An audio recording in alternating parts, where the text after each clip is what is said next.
Daniel thought he was being responsible. At 29 years old, he stopped wasting money on nights out, canceled expensive subscriptions, and moved $20,000 into a savings account. The bank manager smiled, congratulated him, and said the words millions of people are trained to trust: "Let your money rest." So Daniel did exactly that. He worked overtime, he skipped vacations, he packed lunches. Every month he added another $500. He believed he was building security. 3 years later, Daniel checked his account balance and felt proud. It had grown to just over $39,000. Then he checked what rent had done. The same apartment that cost $1,100 a month now cost $1,650. Groceries that once cost $80 now cost $125. The used car he wanted had jumped from $14,000 to $22,000. Daniel had more money, but less buying power. And that is the first trick the system never explains. They tell you to save money. They do not tell you what happens while your money sits still. Because while Daniel's dollars were resting, everyone else was working. Prices were working upward. Corporations were working margins higher. Asset owners were working values higher. And the bank? The bank was working Daniel's money harder than Daniel ever could. This is where the story gets ugly. Daniel earned less than 1% interest for most of that time. On $20,000, that meant maybe $200 in a year. Sounds harmless, until you discover the same bank could loan that money out through credit products, mortgages, and financing at 7%, 12%, even 24%. Your savings account becomes their raw material. They borrow cheap from you. They sell expensive to someone else. That spread is one of the cleanest profit machines ever built. Now meet Sarah. Sarah hated debt. She listened to every warning. So when she inherited $15,000, she paid off her low-interest student loan immediately. She felt free. No more monthly payment, no more stress. Smart move, right?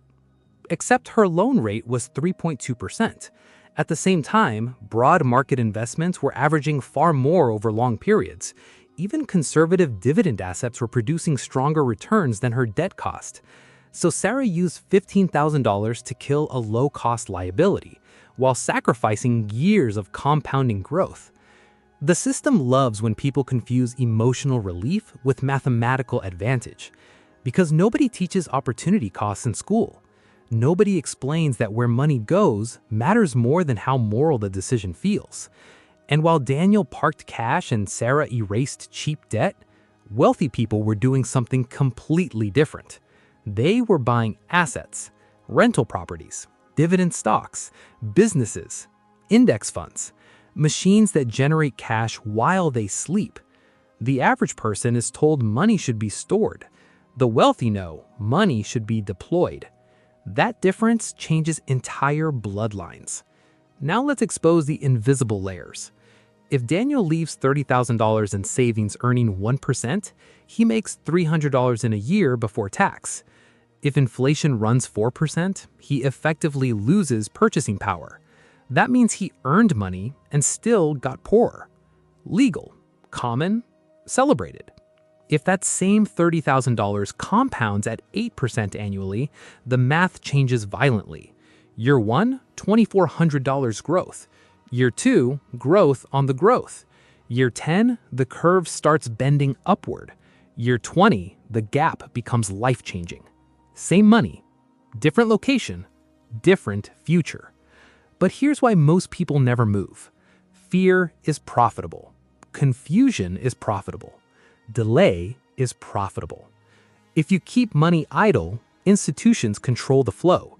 If you stay dependent on wages, employers control the flow.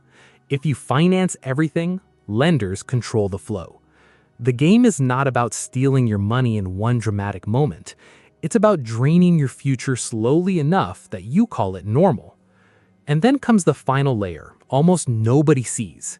When ordinary people finally realize saving alone is not enough, they often panic and chase the wrong thing. They jump into hot stocks after headlines. They buy courses from fake gurus. They throw cash into trends after the rich already exited. which means even their awakening gets monetized. But there's a quieter strategy the wealthy use that almost never gets advertised, because if millions understood it, entire industries would lose control. It begins with one brutal question. Should your next dollar be stored or sent out to bring back more dollars? Most people never ask that question.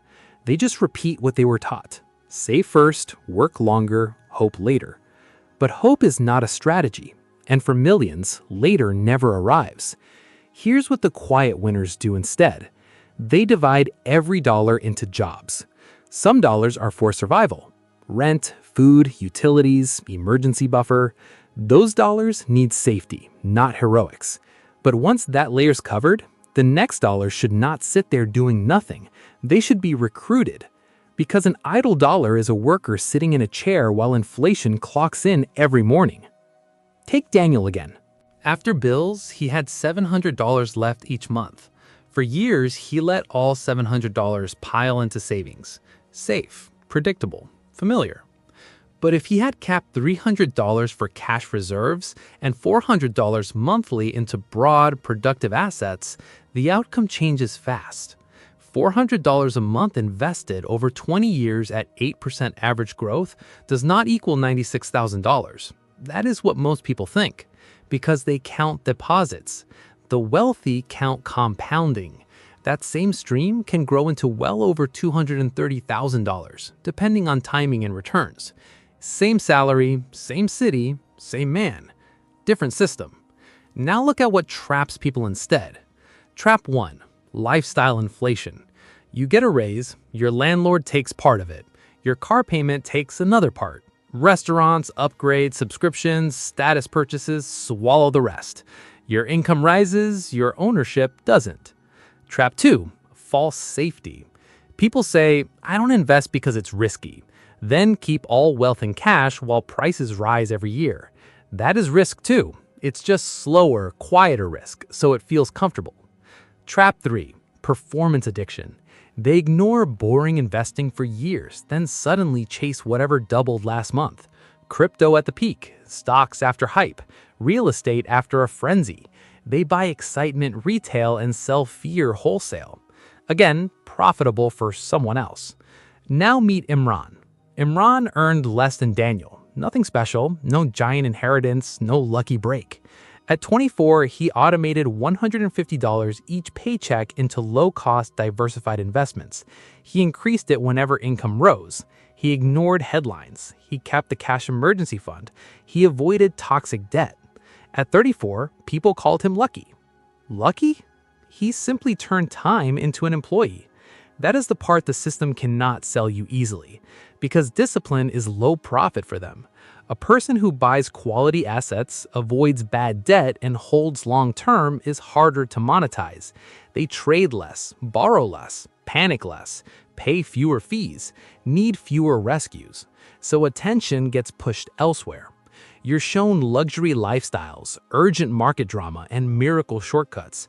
Never the boring path that works, because boring wealth creation does not create enough middlemen. Now, here's the real shift. Stop asking, how much money do I have? Start asking, how many income-producing assets do I control? A person with $10,000 in cash and no system can be fragile. A person with $10,000 spread across growing productive assets, skills, and reserves can be building momentum. Money is not the final prize. Cash flow is. Ownership is. Time freedom is. That means your next move may not be stuffing every spare dollar into an account that barely moves. It may be building an emergency reserve, killing high-interest toxic debt first, then consistently buying productive assets, then increasing contributions when income rises, then refusing to interrupt compounding. Simple sounds unimpressive until a decade passes. Then simple looks like magic. And this is why let your money rest is incomplete advice. Money should only rest when it is protecting you. After that, it should work, quietly, relentlessly, without needing your daily labor.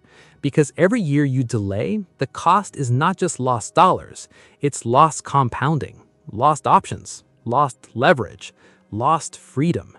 The system wins when you believe wealth is created only by working more hours. Real wealth often comes when past hours keep paying you back. So the next time someone tells you to let your money sit there, ask the question they hope you never ask. Who's working harder? Me, my money, or the bank using both?